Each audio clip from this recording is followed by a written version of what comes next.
What is going on, everyone? We are back with another HellaDepraved Shocktober 2022. 50 songs, evil, all time, per Kerrang. All right. That was kind of, in a weird order, but okay. Dyslexia is fun. Right. This is going to be a long one.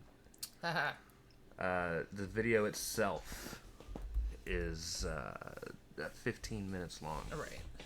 It's not even a video. Iowa. It's a song. Now, here's the thing.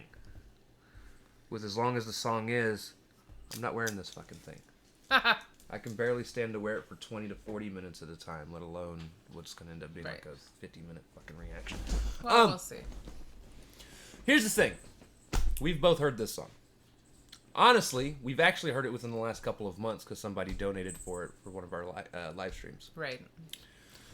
But we do like Slipknot, so Corey Taylor's always a blast. And this is... Too bad we don't get to see him on... Well, this is number 23 on the most evil songs list of all time. Okie dokie. I'm excited for this because Slipknot is one of the few heavy metal bands I do like at least some of their stuff. I like Slipknot. Yeah. And yeah. So, we're going to basically run down... We're going to listen to the song. We're going to talk about the lyrics as we go through and pause and talk about them. I'm going to be reading Genius annotations. Right. If there's an about at the end of it, I'll be reading that from Genius. And then at that point, we will be going over why Kerrang has it on the list. Right. And then we will decide whether or not it truly should be on the list. And if it will go on our playlist, probably not. But... We'll see. We'll see. So... We're going to react to this if you guys have already seen it, because we have. If not, click the link in the description below. Hop on over to All Things Coming Back, because we're commentary, reaction, breakdown, comedy channel. And what that means, we will pause for any and all of the above. It is time to slash it up and listen and break it down. This is Slipknot. Iowa. Let's get it.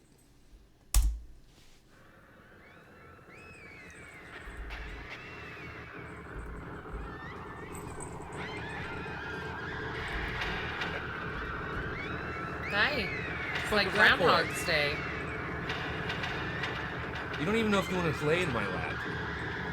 How many times are you going to do this? She's a cat.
This song is brought to you by D's Nuts.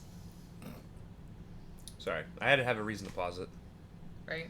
Otherwise we'll get clapped. It is hypnotic, though. I'll give him that. It is. It is.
song 15 minutes because it's like a 12-minute intro? Yes.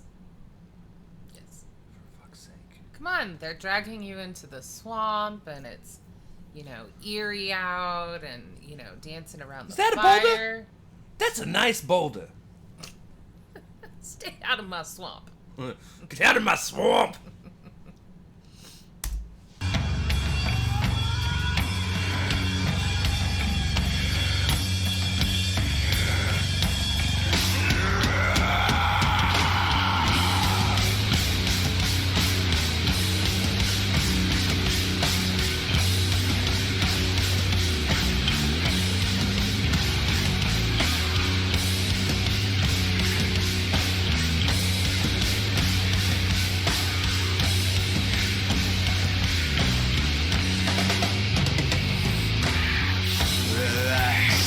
Don't do it when you want to go to it. Relax. Don't do it when you want to come. I have just ruined this for everyone, and I'm sorry. Not sorry. But it's probably a good message for this song. Yeah. Maybe. You probably don't want to participate. Oh. Yeah. Okay.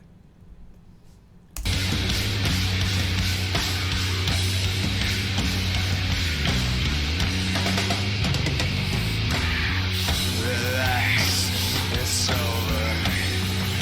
You belong to me. I fill your mouth with dirt. And laugh. Relax, it's over. You can never leave. I take a second digit with me. Love.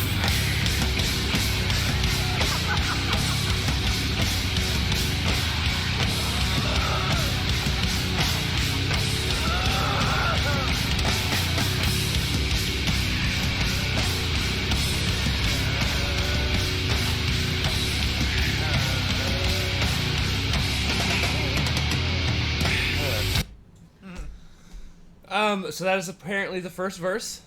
Right. I'm curious as to why he's just taking digits. Well, I'm guessing it's the ring finger. But that's not... Is that normally considered the second digit? Because I always thought the second digit was considered your pointer finger. Your pointer finger?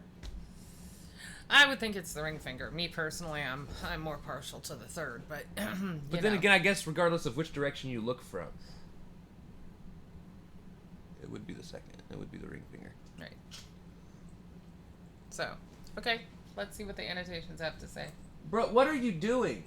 He thinks he's spider hunting when he's not really. There's nothing going on over there. Just some shit in his little tiny brain. There's an annotation. Did you want to check and see? Oh, yeah, I could do that. Aha! All right! According to Genius Annotation, the song starts after the climax, the murder. Relax. Don't do it. It's over. The guy now has her all to himself because no one can take her away from him now that she is dead. It's very dramatic. You belong to me. When he fills her mouth with dirt, he could be burying her as in purity, but purity was alive and fictional. Or he could be bringing such a perfect icon down to his level. He is personalizing her, making her so that no one else will want her because she is his toy now. His love, his fantasy. I fill your mouth with dirt. Look, some of us don't care if they're dead. Wow, that person has a highly active imagination. Right. I mean, like, I would feel like I fill your mouth with dirt. Yeah, he's burying her. Either that or he's smothering her. It's like to me, it just feels like he's, like, burying her, and, like, he's going to take a finger as... Trophy. Yeah, exactly. Or, her finger swelled and he couldn't get the ring off to take that as a trophy. Right. Mm-hmm. Okay.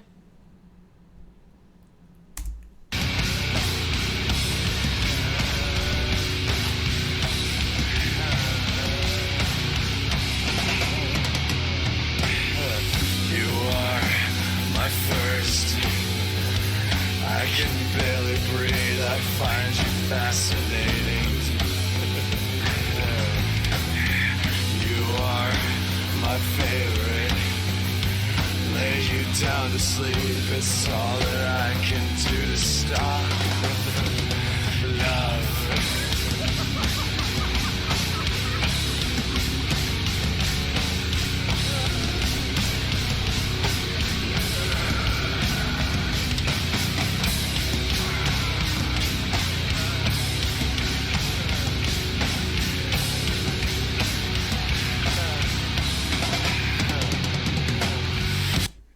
love his laughter.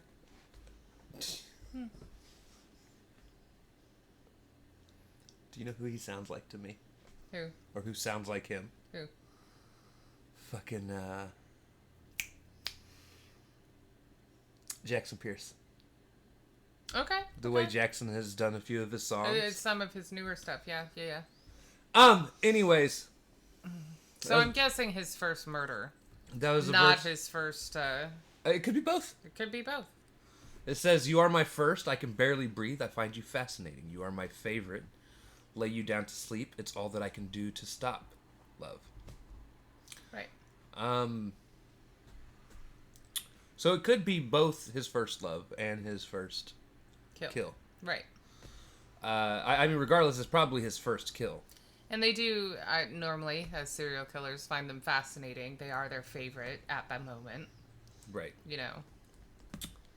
All right, so the annotation. No, I didn't click out. Stop it.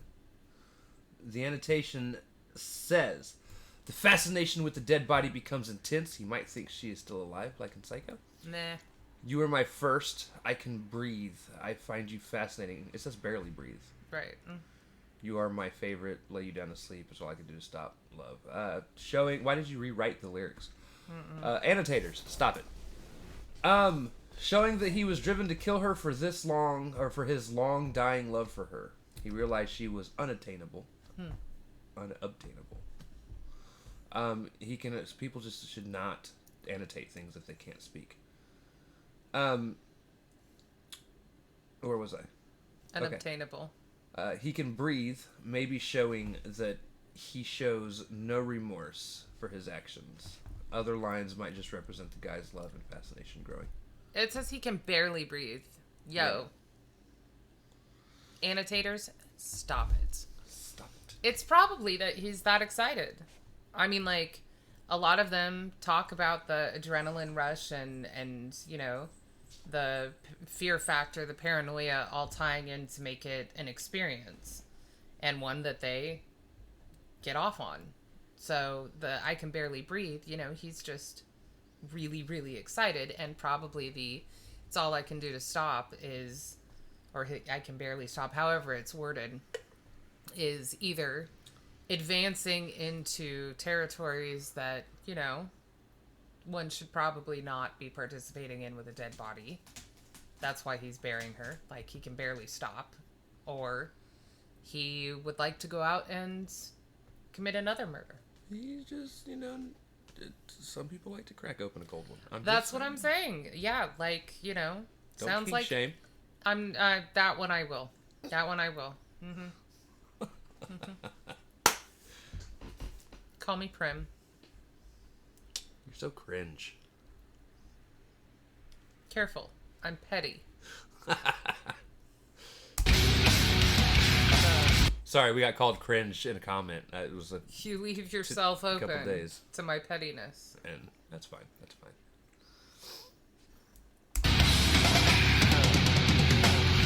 So blue, so broken. Paper doll decays. I haven't left you yet. So cold, subversive. Your eyes are full of bees. Tomorrow I will go away again. Love.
finally got to the next part. Blue and broken part.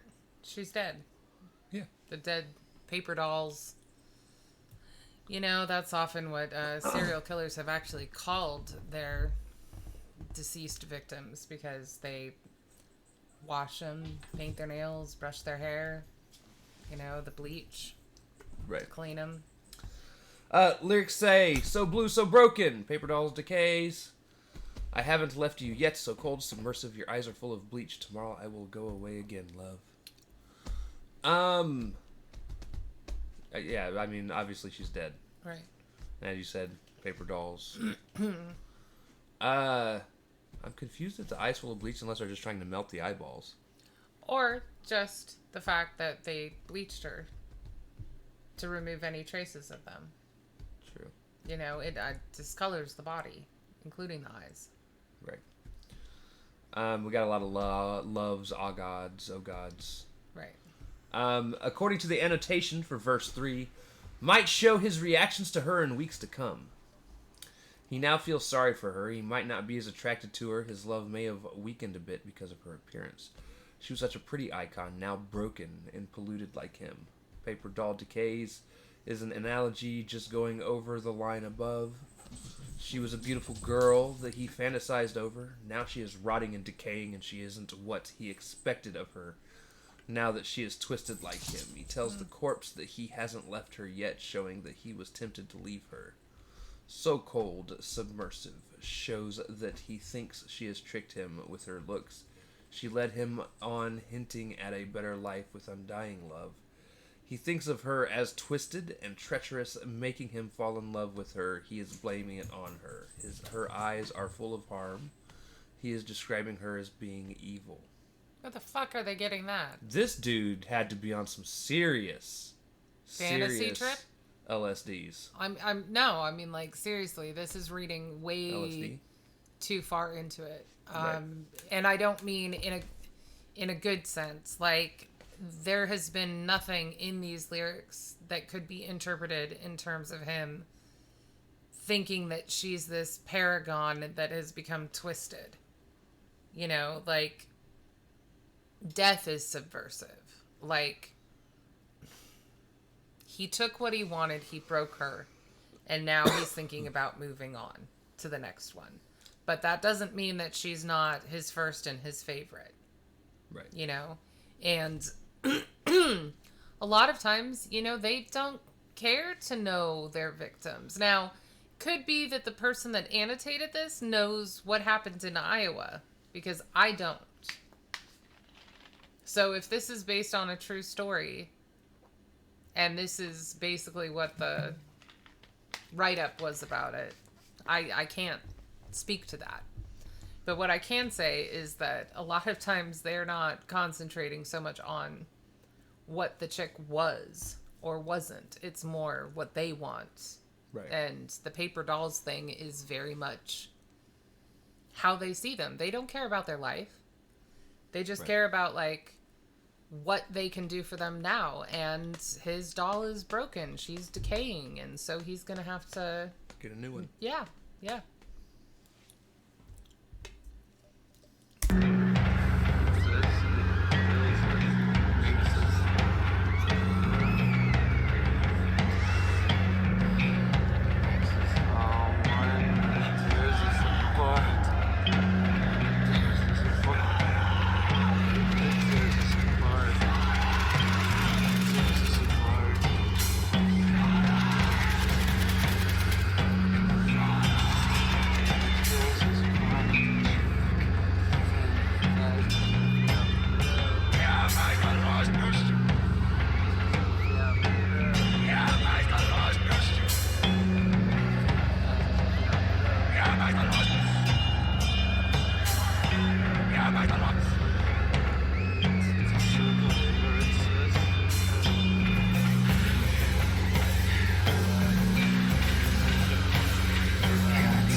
Oh, we've reached the almost 2/3 mark, ladies and gentlemen.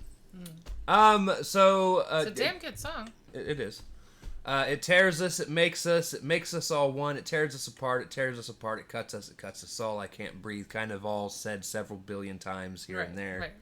Right. Minor exaggeration. Minor. The annotation for the it tears us apart, all of one, whatever. One for all. All for one, one for all. D'Artagnan. In this line, Corey talks about the duality of death, which is a common theme in some of his lyrics. Death tears people apart, but also brings us all together. But Corey is choosing to focus more on how it tears people apart, shown by the repetition, showing how he's pessimistic about life and death. Also more suited to this track.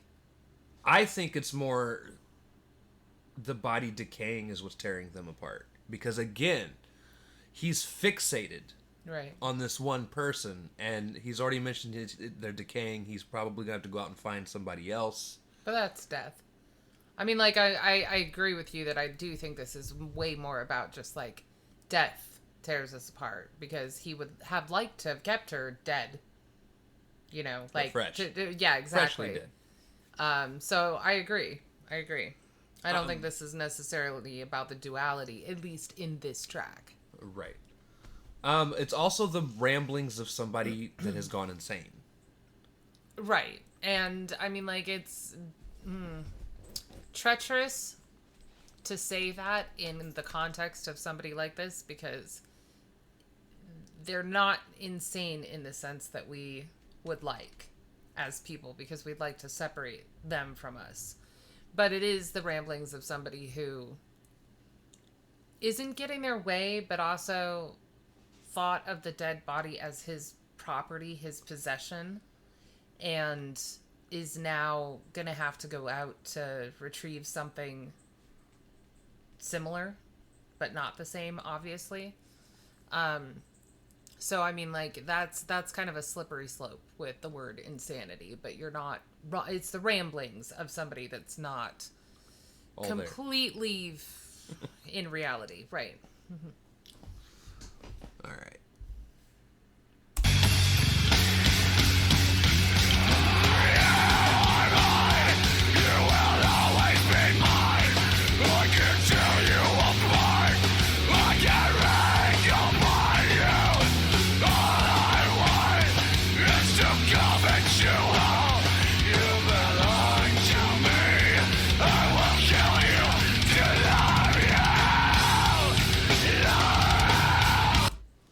All right, I wanted to pause it here because we probably won't pause it much more.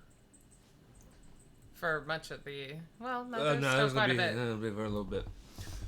He says, "You are mine, you will always be mine. I can tear you apart, I can recombine you. All I want is to covet you all. You belong to me. I will kill you to love you." Sounds like a serial killer. Right. This is the makings of a... Yeah, I mean, killer. honestly, you're mine. Like, as soon as I have taken your life, you are mine. You will be my possession. I won't let you go. And, you know, I'll do what I want with you, unfortunately. Right, and then when he says, "All I want is to covet you all," he's talking about everyone. The people that fit into his right fixation. Yeah. Bro, you got issues. There's nothing there. He has serious issues, love. Yeah. You're making me paranoid. Stop it.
something to do with the red dragon?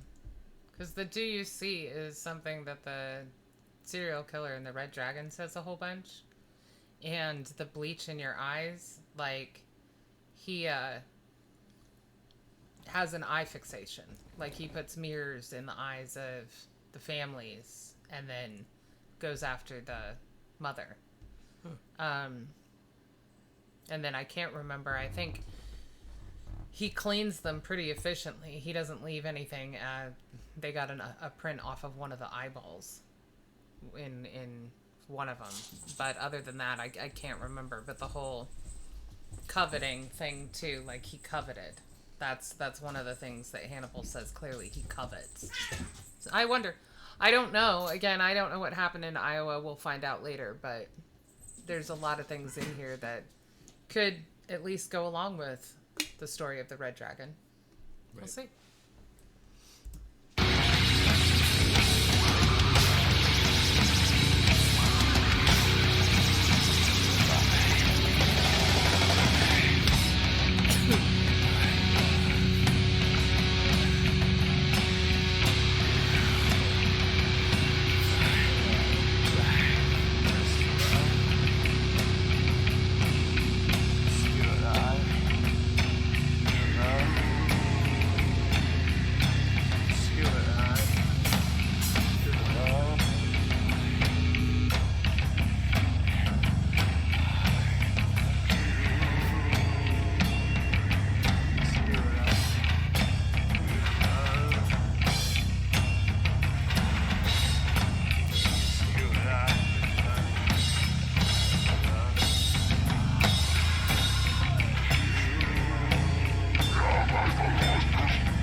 A lot of it's you and I, you and I can smell you all over me. Ha, ha, ha. There's one part where you heard an almost demonic voice speaking.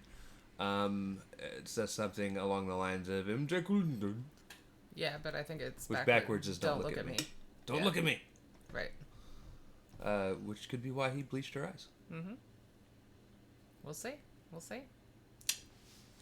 All right, we're in the outro now. So. Okay.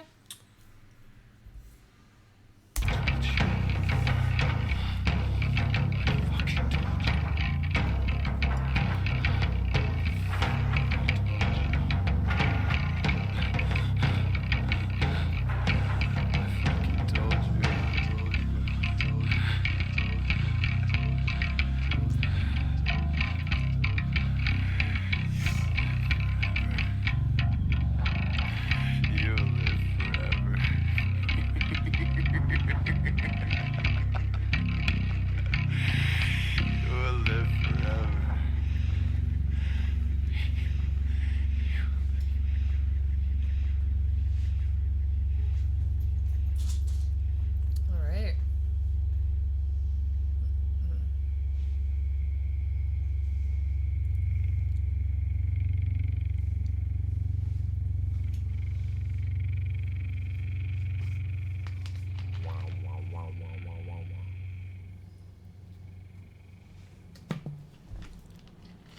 All right, kids. So, fun story. When I typed in to watch this, or to pick this song, to set it up on the thing, there were tons of reactions to this song. Oh, really? And almost all of them are like, this song is so disturbing. And... Okay. It's Slipknot. I What don't did you find sign it. up for? I don't find it disturbing. But then again, we're kind of inured to it at this point. Right. We watch so much true crime, so much horror. Right. There's one way to get us uncomfortable. Yeah, just watch a few reactions back. But in terms of disturbing, I don't find it disturbing. Nah. Now, it was expertly put together. Like, I do understand why he went with a 15-minute track. And Corey is really good instrumentally. I mean, just presentation. He's a great musician. But it's a damn long song, which might be why a lot of people get uncomfortable. You know. Now,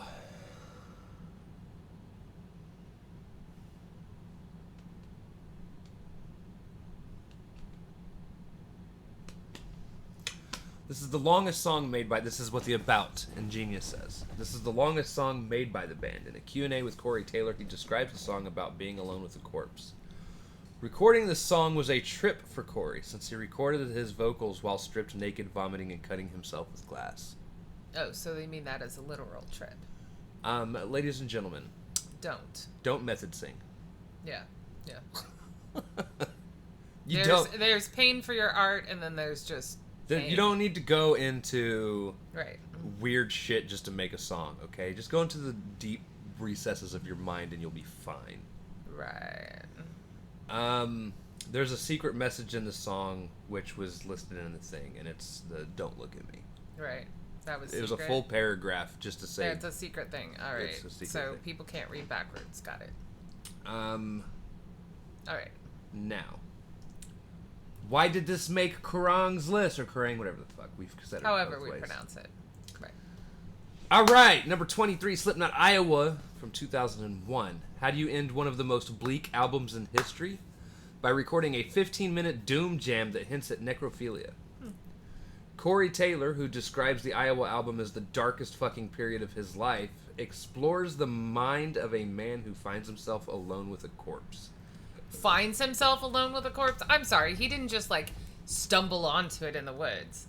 He talks about it being his first. He didn't stumble in to being alone with a corpse. The corpse was alive beforehand. Seriously, people. Right. Let's not tiptoe around the issue. You are mine, you will always be mine, I can tear you apart, I can recombine you, and to really get into that fucked up mindset, he sang naked and cut himself with broken glass. Again, the screams you hear on the song are quite real. Unnecessary. Alright. This is one of those I can understand why it's on the list.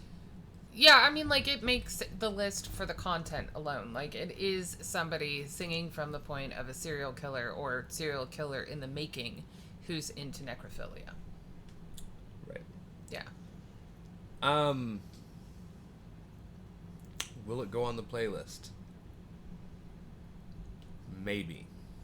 I don't know. It's a real long song. That's why it's a maybe. I mean, is it a spooky song? Sure. If I can find a shortened version... Because here's the thing. But then it wouldn't just be, it doesn't have the impact. But there is a real long intro. Well, that's just it. I feel like there's 5 minutes of this song that doesn't even necessarily need to be here. I don't know. I think that Corey did everything for a reason, and well, honestly, definitely, it's to build up. Yeah, exactly. But on a playlist that's already over 12 hours long, putting a 15-minute song in there is a little, Right. We'll see. I know there's a live version. If that's actually on an album. Oh, okay. That's only 9 minutes. Okay. All right. We'll check it out. We'll check out the live version at some point. Just to see how it sounds, if we can go on our play, because again, I'm not a big fan of live versions of songs Right. unless I'm there. Right. I did enjoy it, Oh, it's a great song. and it's a great song. And like I said, we've heard it before. I actually really like this whole album. I know it's darkest dark period of people. his life, but I really like this album. Yeah. Right. Yeah. Well, Um, I don't want Corey to be there anymore, but I like the album. You know, like quit cutting yourself Right. and vomiting while you're fucking recording. You manic person, you. Reminds me of that guy from,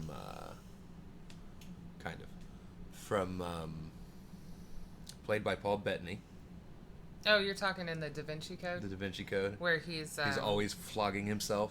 yeah Self-flagellation. flagellating. Flagellation. Yeah. Um, Stop it. yeah, stop. Get somebody else to stream for your art.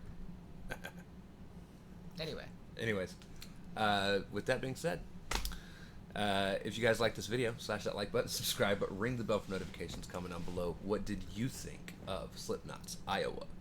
Also, comment down below if there's anything else you guys want to see reacted to. Check the description below for all the things. Push our buttons. Come join us on our other social media platforms, mostly Twitter if you want a quicker response. We love you guys. Thank you all for watching. Cannot wait to see you depraved people later.